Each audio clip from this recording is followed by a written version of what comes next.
What's up, everybody? Dr. Kipp Pietrantonio here with my friend, colleague, radical dude, Dr. Ryon McDermott. All right. Guess what, Ryan? Today I am totally stoked for our episode. I'm stoked on our episode today. Ryan and I have been talking, and we have this concept we want to talk about with masculinity. So masculinity has traditionally always shown up in kind of when you think about like sports, or you think of like bar culture, or you think of like businessmen or lawyers or something like that. Well, we want to talk about how masculinity shows up in subcultures. Right. And so Ryan and I were talking about this, and we wanted to start with something that was a little more personal, a little more near and dear to Ryan's heart, which is the subculture of skateboarding. So tonight's episode will be on masculinity in skateboarding culture. So, okay. So Ryan, how you feeling about that? I like it. I hadn't really thought about it, of course, when I was in it, but now that I'm studying masculinity, I'm kind of surprised I haven't thought about it before, actually. Okay. So I'm going to be basically like talking to Ryan now. Now I'm going to confess, I, Dr. Kipp Pietrantonio, am not a skateboarder. I am a top-heavy man, Ryon McDermott. Top-heavy men do not do well on wheels, in any form, really. So I would say that I was a kind of a wannabe skater. Like, I wore skater clothes, but I never actually skateboarded. So I was that guy. Right. You, on the other hand, were ripping up the streets of Kansas on the skateboard. Yep. Am I right? Kansas and Missouri. Yeah. More or less. Okay. So let's get talking about that. Ryan, I want to start off by first asking you just kind of a general question, which is, how does well, actually, let's start here, Ryan. Tell us a little bit about your history of skateboarding, how you got into it. Like, I would bet of all the psychologists in the country, you are probably one of maybe 3 that ever skateboarded. So tell us a little bit about skateboarding. I don't know about that. I mean, I know a few people actually skateboarded as kids, but so I started in 6th grade, and I went on to skateboard until pretty much college. So I did it for a long time, spent thousands of dollars on it, broke my arm horrifically, probably around, sophomore year of high school. How I got started into it, I just came across a video of, I think it was Thrasher or 4-in-1 or one of those skateboard companies, and it just blew my mind. It was like, how are they doing this? There's nothing attached to their feet to that board. How are they getting up in the air? How are they going down these handrails, going down stairs and stuff? It blew my mind, and that's how it started. Okay, so when did you get your first skateboard? It depends on what you mean by that. My first real skateboard was not until 7th grade. Okay. My first skateboard was 6th grade, but I was horribly embarrassed by it. So it's interesting that we talk about masculinity here because there's a fun little story. It was a bright green Ninja Turtle skateboard with yellow pieces on the outside. I don't know what they were supposed to do exactly, like bumpers essentially. And I was so embarrassed by this thing that I spray painted it all black. Whoa, black on black. So you're trying to make it a little more badass, right? Right, but as I got better and better, I started learning how to scrape and slide and grind and stuff, and the paint came off, and people were starting to notice my Ninja Turtle skateboard. So I bought a real skateboard, which changed my life forever. Now, what kind of skateboard did you get first? What kind of deck? What kind of wheels? It was a Powell. Was the deck? Nice. It was blue with a skull on it, like a skull on fire. It was. Oh gosh, I forget the skater's name, but the company was Powell. And back then, that was the early 90s, and the skateboarding kind of has different trends or fads, if you will. The fad at the time were very small wheels. It was 35 millimeter wheels, which were pretty small. Okay. I remember how great the 90s skateboarding brands were. Like, do you remember, there was, Independence? And it had it had the big black. I literally remember wearing an Independence sweatshirt every day for 2 years. Oh yeah, they made trucks. Well, the trucks or the middle part of the bottom of the skateboard. Right. And then I remember there was like Spitfire or something. It was the one where there was like a little water guy and a little fire guy, and they like always fought together. Yeah. Oh, that was so good. I forget who that was, but yeah, I know who you're talking about. They made bearings and wheels. Oh, that was so good. So, okay, Ryan, so let me ask you this. In your opinion, in skateboarding culture, like how to... Well, I got one more question before. Did you have like a crew of guys that you skateboarded with? I did. Absolutely did. Okay, give me the cast of characters. What did this cast of characters look like? I probably shouldn't use their names just because, they're all doing things now. Mm-hmm. But I will say that some of them are in jail now. So they weren't. My dad was always like, "You're hanging out with a bad group." Yeah, and he was right to a certain extent. But there was a real camaraderie there. We really liked each other. We had a good time. We gave each other a lot of crap, of course, as guys do when they bond. But so it was a very interesting group. Probably around 8th grade. Yeah, 8th grade. I encountered this guy. He was in college, or at least college age at the time, and he lived next door to my dad. And we just started sort of skateboarding in the neighborhood. He was so much better than me, and he taught me a lot of different tricks and things and showed me how to do different things. And so he was in his 20s, and I was in 8th grade, and we skateboarded together pretty much until I was in college. Wow, so you literally had like a skateboarding mentor. I did, and he had friends too. And so pretty much it was me and 3 other 8th graders, 6th, 7th, and 8th graders, that would skateboard with these college kids who sort of would take us under their wing and drive us around and go to different places. Like we drove all over Missouri, actually. Like we would go to like Columbia, Missouri. We would go to Kansas City. We would do these things, and my parents were okay with it, I guess. Wow. Yeah. Unbelievable. So okay. So how would you say, Ryan, that masculinity shows up in skateboarding culture? There's a parallel between hip hop culture and skateboarding culture in some respects. There really is.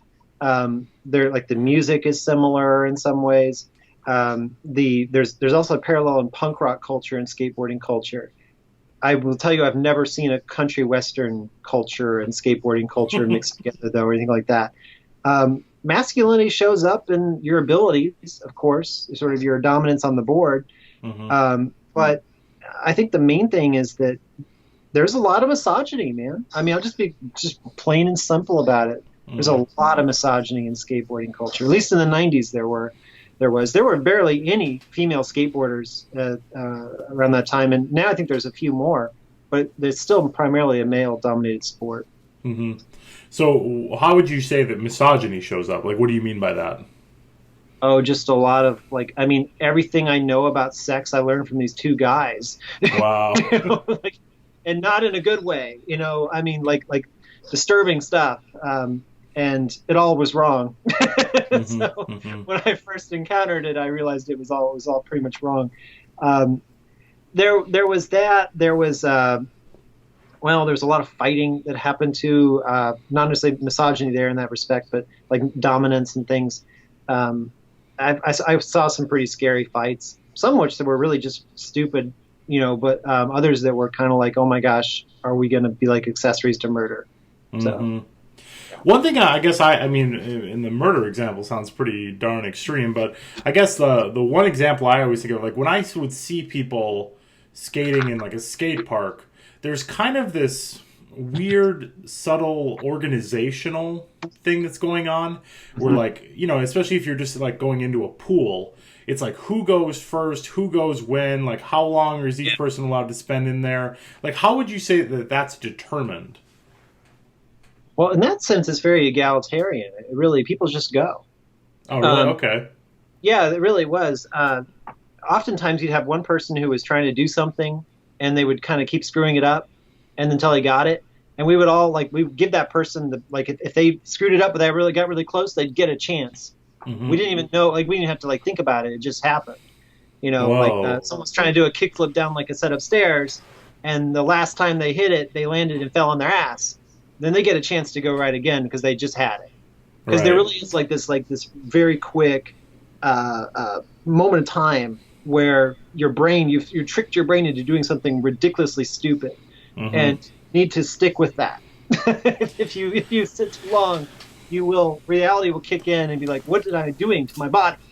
I guess what I think is so interesting about that is like when I just compare it to other sports, that would Right. never happen. Like I think about basketball and like playing Right. pickup basketball. Imagine missing the shot and then somebody being like, "Here, take it again." It Oh would yeah, no, be- there's a lot of like if someone fell, you'd pick them up. Mhm. There was just I played competitive sports too, and it's not competitive. There is no competition between people. There's only competition between you and the skateboard. Now that said, there may be competition between your group of people and another group of people. Interesting. Well, say more about that. What do you mean by that? Well, you just kind of want to like show off your shit. Okay. How would you? I mean, just doing better tricks, or like not falling, or how would you showcase that? uh, it's kind of hard to say. It's like when you're skateboarding in a group and your group meets another group. I can remember this several times. Hmm. There's like this weird, almost uh, like primordial or primeval or whatever display of this for a few minutes. Like let Hmm. me show you what I can do. You know, and then once you kind of like show that you're at the same level as them, then then you can kind of join their group and the whole group becomes one. Hmm. But if they're like much better than you, you kind of step back. Interesting. Yeah, And and like the pros, like I skated with some pros before, especially in Kansas City at this shop called Let It Ride, which was our main skateboard shop. I think it's still around. Um, those guys, they were really nice, but we all got the hell out of the way when they skateboarded because they were incredible. really, Yeah. so there wouldn't be like the culture of them then like giving you multiple chance or trying to teach you. It would just be like they're trying to get a job done. Get out of the way. Sometimes, other times, if you get to know them, then you could kind of become part of their crew. But there was, there were definitely hierarchies. That's how I put it that way. There were, the skaters. It's the same way like playing video games. You play video games, right? Yep. You see the people who are at the top of the leaderboard most of the time. Yep. And when you see that person in the game, do you kind of get out of their way and let them do their thing? I don't think the type of games I play competitively are like that. So I play a I lot play of Star like Wars Battlefront. but I play a lot of fighter games. So like fighter games, you're fighting one guy at a time, and it's rank order. So you're always fighting people who are at your same level. You Oh, know. okay. That's a Yeah. little. So, but yeah, I would definitely say there's almost like an element. Like to me, at least when I play, at least there's almost like an element. If I'm playing somebody who's much worse than me, you almost like start toying with them. Oh, they don't do that. I've never Yeah. had that happen ever. But that's Um, just you're kind of just like I'm so good I can just mess with you. But anyway, okay, let's stay off that though. Well, okay, so yeah. first of all, I want to like unpack this quite a bit. Why Right. is there why is there the necessity for a crew to begin with? Because you think it could be a very like solo thing, you know? Oh, it's dangerous. For one thing, you can hurt yourself, right? And not have someone there to like take you to the hospital or something. But Mhm. more importantly, when I was doing it in the 90s, especially, you were a target. Like if you were skateboarding alone, that was Mhm. an instant someone's going to beat you up target. Who like other skateboarders or just anybody? Mostly frat boys, Oh, football really? players, jocks. Oh yeah, it was. We were like cockroaches to some people. How come? Like I said, I Why? talked about these fights that we got into. Is because they would attack us. Most of the time, they run by and throw things out their car, and one of us would like flip them off or something, and then they'd swing back and be like, "Oh, we're going to beat you up," and then they'd forget that we all had these big pieces of wood and steel, Mhm. And so I've seen people get hit in the head with skateboards and horrible stuff, and uh, you know, I have a little bit of PTS, if you will. If I'm walking around at night by myself and a car drives by, I have a little like a little flashback to those moments when I would be skateboarding like with only like two of us, Mhm. and someone would come by and try to harass us. Oh, It was wow. it was every single night, Kip. Do you think this was like a Kansas Missouri thing, or like? Because I guess in the '90s I would picture in California it would be like a different thing. You know what I I mean? think maybe you're right. Maybe there's something about living in the Midwest that did it. Most of the time, these were frat boys wearing like their fraternity outfits. I don't know what that was about, but we had just an ongoing beef with the fraternity groups in Warrensburg, Missouri, which is where I did most of my skateboarding. In Kansas City, we didn't get as much of that, like the danger of people trying to pick fights with us, but we got people trying to rob us, people trying to like if there's a group of us, if you're just skateboarding by yourself, it was just dangerous. Mm-hmm. Yeah. Okay, so that's why you need a crew. Now, you said that, like you said at one point, you went to this Let It Ride skate shop. You said it was like Yep. the main skate shop. What would you say that the skate shop represents? Obviously, it's more than just where you buy things. Yeah, it was a community. I mean, they really did have a community. There were people there who were sponsored there. I had a discount there for a period of time. It was really awesome. It was like a community, almost like a community center, if you will. They would sponsor skateboarding competitions. They would help people get connected with sponsors. Yeah, It was cool. What do you think it would like? Would you just hang out there? Oh yeah, definitely. All day long. Yeah, so people would kind of come by, hang out, leave, kind of, Yep. and that was kind of how you learned about the culture or got kind of indoctrinated in the culture outside of the actual skateboarding as well. Yeah, I didn't look at it at the time, but there wasn't just this. It wasn't just organic that was happening. There was something also externally being pumped into us. Mm-hmm. There were videos. There was a lot of guerrilla marketing, like those things you said, like independent, like that was a symbol to some people. You know, we would have called you a poser, Kipp. I was, but luckily, I have a feeling I would have been a lot bigger than all of you. So yeah. Probably. So, okay. Yeah, I remember that. I definitely remember that a lot. And then a weird thing that kind of happened, where another element of masculinity, and this happened maybe a little after our time, Ryan, because you and I are around the same age, right. But was when kind of jackass culture, and I mean like the show, not like, you know, just being a jackass, like jackass culture, like when BAM and all that kind of came into the skateboarding, and then like CKY kind of became synonymous. That was an interesting time too, because then like this humor element really came in. It wasn't just like Tony Hawk skateboarding anymore. It was kind of this like group of guys and this like hangout culture and the clothing and kind of everything else kind of started coming. It became much more commercial. Yes, it did, and we were affected by that too. I'm not proud of the sort of Fight Club-esque vandalism things that we did. But they do make for some amazing stories, which I will not share here because I don't want to incriminate anybody. But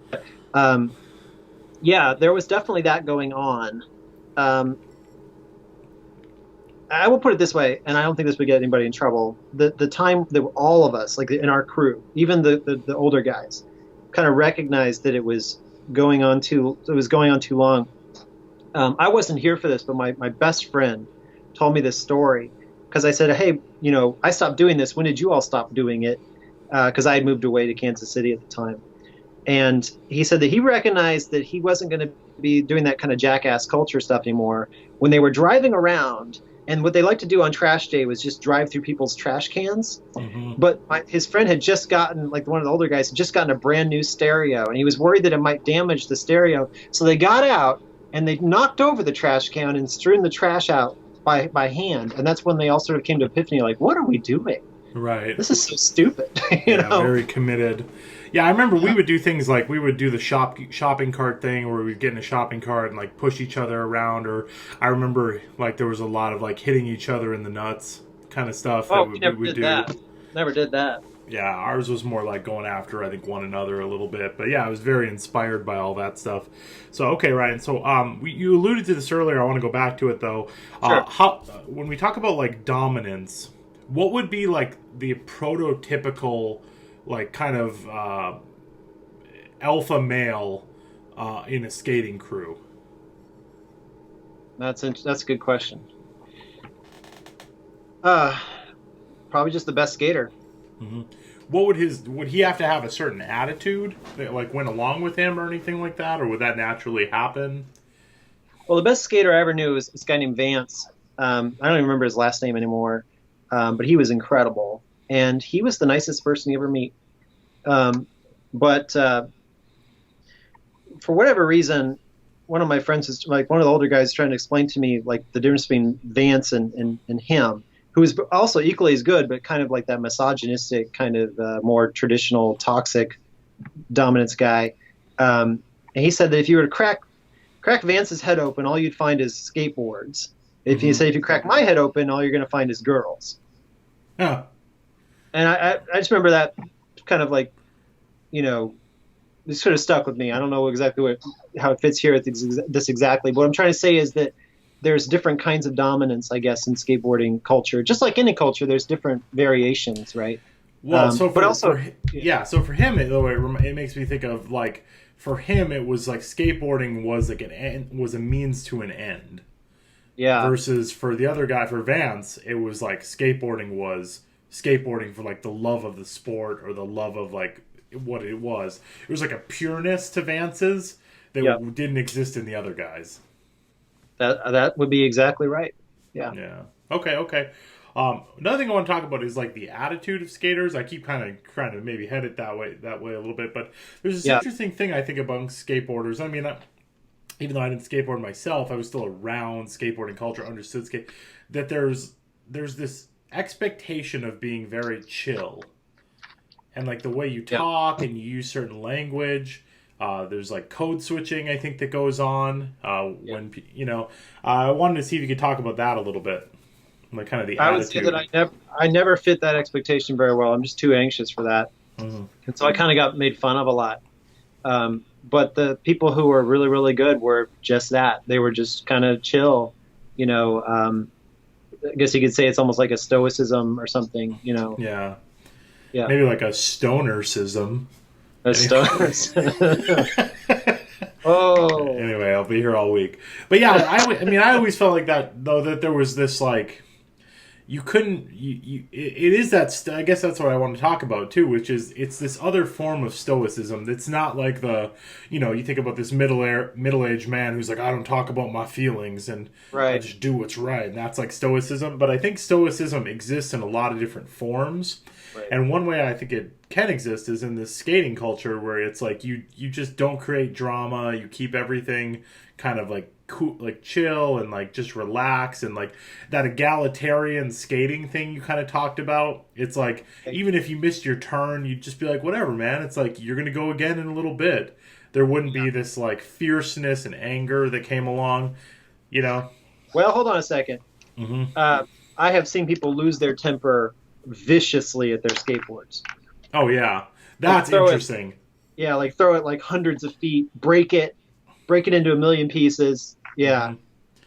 Right. And then what would you say is okay, so that's awesome. Let's talk about that. So let's say a guy like doesn't land a kickflip or like falls, gets up, smashes the board. What is the reaction of the rest of the guys who are there? Nobody says anything. Yeah, it goes silent, right? Okay. Everyone's just quiet. We just kind of let them have their moment. I mean, which is an interesting thing. From my personal experience, this could be different for other viewers, but yeah, that was my experience. But what do you think that's about? That side, like that to me is really interesting. There's like this rage moment that like everyone acknowledges, but nobody says anything. Sometimes some people say something like as a joke. Mm-hmm. I remember one time somebody broke their board, and he was like, "There, you got it," or something like that. Or like, "That'll teach you." You have to like diffuse it in some way, right? Of course. I mean, it'd be the same way as if, like, in the middle of a faculty meeting, I got mad, or running an analysis, I just throw my computer into the hallway or something. Right. I think people would have a moment of like, "Holy crap," But I think what we don't do is we don't question it. Mm-hmm. That would get you in trouble in most places. It's really interesting that like the non-toxic masculinity thing to do there just seems so impossible. Because what really should happen, right, is one of the friends should go up to that guy and be like, "Hey, buddy, like you're gonna get it next time. There's no reason to get mad." We've said that to a couple times, but not in that way. I mean, just kind of like, "Oh man, it sucks. I'm sorry," Right. But like I'm saying, like instead of letting them get angry and like smash the board, which is like the masculinity has already been displayed. Like I am like stronger than this thing, Yeah. Truth be told, I broke several skateboards that way. I just lost my temper. Yeah. I remember like the first couple times I played tennis, just losing my shit and like throwing the tennis racket. Like I can't remember the guy who used to throw Yeah, tennis what was rackets. that? Phil something or something, I think his name was. I But mean, yeah, I yeah, was sport. Yeah. yeah. But I used to do that, like very Happy Gilmore style. Just like, lose it and go crazy. So anyway, okay, all right. Then the other one I want to talk about was with injuries, because that is something that's pretty interesting about skateboarding. Where I would say like it does share that with punk rock, with like moshing culture a little bit. That there's this reckless abandonment that kind of exists, where you'll see skateboarders do some crazy shit. Yeah. Like Right. just running and jumping down a flight of stairs is nuts. But Yeah. then doing it like on a skateboard, like is just even crazier. So anyway, I guess I wanted to see if you could talk about that a little bit. Um, oh, where do I begin? Uh, I will say that I'll probably have pain in my legs for the rest of my life because I have several hairline fractures from the insane heights that I would jump off of routinely. Um, that's also kind of like an allegory to the sports, like the in the sense of like football, these people are hurting themselves so bad. Skateboarding is kind of the same way. You hurt yourself sometimes without realizing it. But other times it's just you're just going to fall and break an arm or something like that. I think the thing about skateboarding though that makes it unique is that there's no like you would actually be considered a wimp if you, or at least I would not be caught dead in it. I'm not sure if people would call me a wimp, but I just never did it to try. If you're wearing protective gear in any kind of street skating environment. Right. Now, if you go to a skate park, you're required to. So everybody, gears up then. But even then, it's like wearing the minimal, amount as possible. So I'm not sure what that's about. Well, I would wonder if it's connected to like if we had to connect it to like a basic masculinity thing, it would be like bravery. Yeah, maybe so. Right. There's like this risk-taking bravery thing, and I'm gonna be the one who does this scary thing, and by showcasing that I can do the scary thing, I'm the toughest, and therefore I've proved myself. I don't know. I don't think anybody who did it at the time, certainly not me, thought of it that way. Mm-hmm. To me, it was like, what can I do to challenge myself? And there was a little bit in the background of like, this will look cool to my buddies or maybe the girl that walks by. Like I definitely did. I know that when a pretty girl would walk by, I would try to do something ridiculously stupid. Yeah. I always did. Would you guys film it too? Yeah, we filmed a few. Well, we were trying to get sponsored at one point, so we filmed a bunch of stuff. We made a skateboard video that somewhere. I wish I knew where it was. Mm-hmm. But we would. It'd be awesome if we could cut to it right now. I know. I do have some pictures I can send you. You can put up here, but I don't. Some on Facebook, I think, from a long, long time ago. That's awesome. But yeah, no, we'd film a few things. There was an old joke that was how many skateboarders does it take to change a light bulb? It's like, just one to change it, but at least three to film it. Right. That's really funny. So I think it's interesting, though, Ryan, earlier you said that you were like, well, we didn't think of it like, when I said the thing about like bravery, and you were like, well, we didn't think of it like that. But I guess I would argue that you rarely think about it's so baked into the culture. I mean, not maybe like skateboarding culture, but just overall culture. Because even, if I'm getting angry or if I'm like being tough or whatever, I don't think to myself like, oh, I gotta showcase my masculinity here. It just kind of is built right in. So I guess that's what I would wonder, if in the same way that you weren't necessarily, you were thinking I want to challenge myself, but maybe it was like the underlying piece there is you're doing the whole thing of the risk taking. It's that is traditional risk taking, right? By all objective measures, there's no really good reason to do what we were doing to our bodies. Mm-hmm. I think you raise an interesting point. Like, people are performing masculinity without even recognizing it. And that's just because that's what our culture has defined as masculinity. Mm-hmm. But I will say that for me personally, even now that I study masculinity, I never saw myself as trying to dominate other skateboarders. Mm-hmm.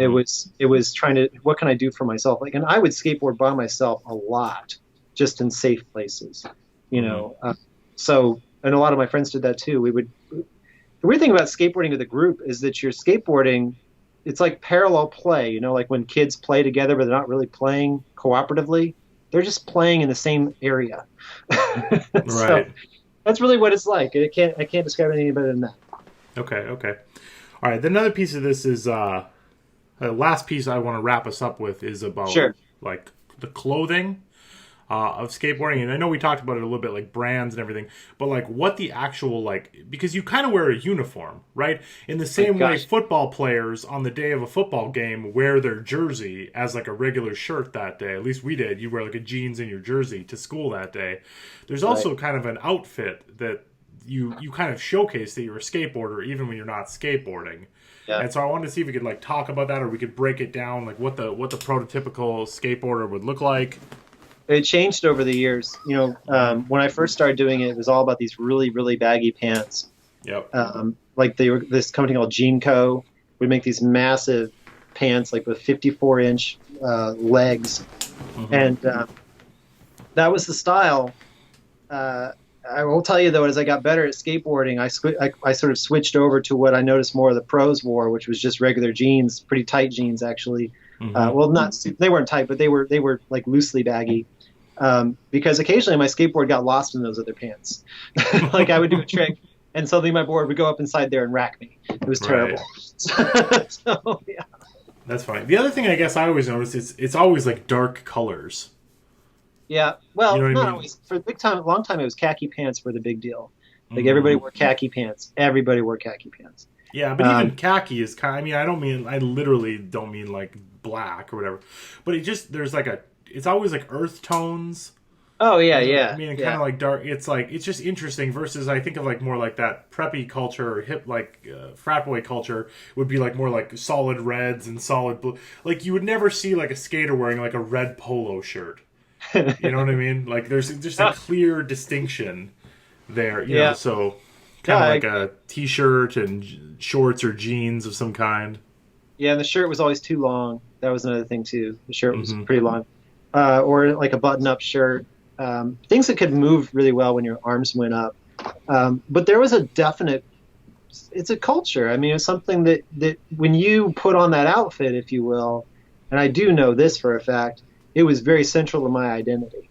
That I may have mentioned this to you, but I forget. But my dad would punish me by making me wear regular clothes. Oh no, I didn't know that. That's awesome. And I would sneak my skateboarding clothes down to I would get them on the it's like they were down by the driveway. I would just pull them out of like a bag in the ditch and change on the bus. Wow. And then one day I was in school suspension and he comes in and I see him come in. So I switch back out of my skateboarding clothes into my regular clothes. And he puts his head over the cubicle and he goes, "Glad to see you're wearing the right clothes." And I was like, yeah. It fit well with my rebellious attitude, and it still does to a certain extent.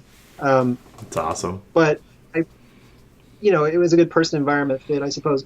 But I think for a lot of kids, it's a way of identifying and kind of getting instant credibility as not necessarily like we aren't good at organized sports per se, but we're good at this, and this is something that we can display to other people that gets some recognition for our abilities.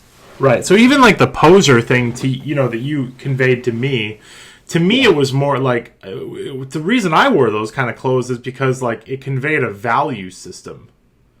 You know what I was mean? the value system in your mind? Well, and I would say I kind of blend. I was in that era of like where punk rock stuff was kind of blending with skater stuff. So, for me, it was just about like rebellion, and that there was this. You wore these clothes as like a way of showcasing that you were not the like Abercrombie kids.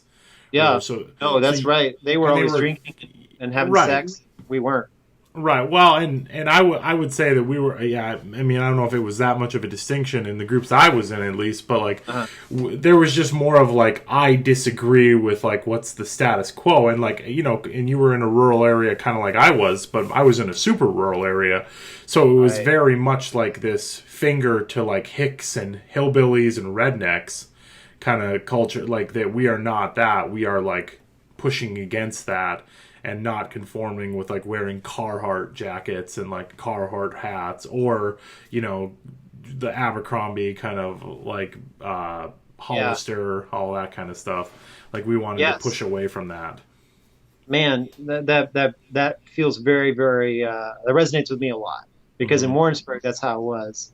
It was a college town, so it was a little, you had a different, probably more mix than where you did in Iron Mountain. But the thing is that I wore those outfits to signal that I was part of a group that had a value system, and it was sort of like a rebellion. It was definitely a rebellion. Mm-hmm. So I just think that's kind of cool. It's like just another way of like defining yourself within like a subculture of masculinity. A different way of showcasing masculinity, that you stand for something. So anyway, so that's all we're going to talk about for masculinity for tonight. What do you all think? Is this what other subcultures would you want us to talk about, dive into, examine, explore, deconstruct, all that good stuff? Any final thoughts, Ryan, on what you want people to take away from this? Well, as I said earlier, this was just my experience, so it may not resonate with some of the reviewers, the viewers out there. But I think that what I want people to take away from this is that skateboarding is a subculture. It's become more and more accepted in our society, but you should do some research into the history of it, and maybe thinking about how that could have affected people growing up who engaged in that, because it definitely had a big impact on me. All right, everybody. Okay. That was fun, though, man. That was fun. Thank you.